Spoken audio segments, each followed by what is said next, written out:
What's up, world? Uko here from Better Therapy Now. The difference between a trigger and a warning sign. So, I do individual therapy for substance abuse and residential settings. And the first thing that I always talk about is the difference between a warning sign and a trigger because it's very important to notice that.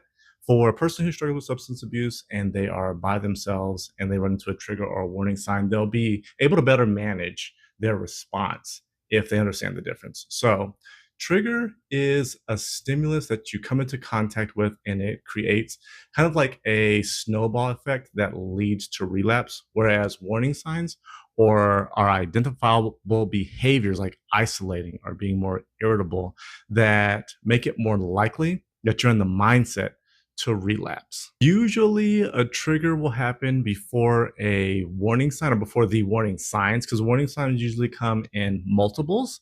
A trigger might be my favorite one to use as an example is somebody hasn't drank or used drugs for many days or weeks or months, and they go to work, they're driving home, they stop by the grocery store, they see liquor, they buy it, and then boom. And the liquor, seeing the liquor is the trigger. And even if they don't buy it, they can start a pattern of thinking that leads to warning signs, isolating a little bit more from people, being a little bit more irritable, even like watching commercials or watching videos that expose somebody to environments where there's alcohol or drugs, just doing things that start to fantasize. This is why I believe that CBD, cognitive behavioral therapy, and substance abuse is so commonly used and so effective because it helps the patient identify a common warning sign, which are things that they say to themselves, thoughts that they have in their head that try to convince them to use a drug or just have one drink. Thoughts like, I can never be sober. It's impossible for me. This runs in my family. Everybody's sober.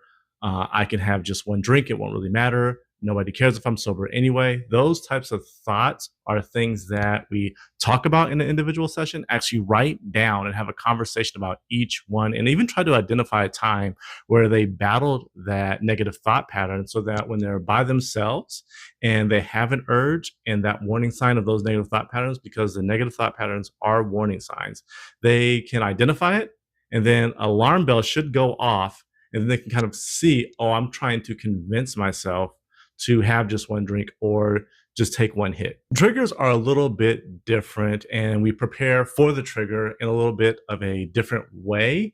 I try to use this analogy in terms of stacking the deck in somebody's favor so that when they run into a trigger, they're more likely to manage their behavior. So, this is where things like journaling and meditation and breath work and exercising and eating better and doing supplements and all those types of habits and life changes come into play so that it can kind of make you stronger in the face of a trigger. And then also goal setting, connecting with passion, connecting with purpose, identifying core values, all those things kind of stack the deck in your favor so that when a person runs into a trigger or comes into contact with with a trigger, they have more motivation and they have more tools to manage that.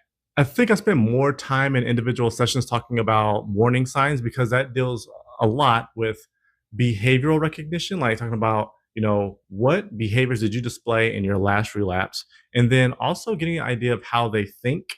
Do they have specific negative thought patterns or really cognitive distortions or even negative beliefs that haven't really been reality tested? And those will be some of the things that we will discuss and really try to dig into in an individual session to prepare them for the warning signs. I am Uko from Better Therapy Now. Thank you for watching, and I'll see you next time.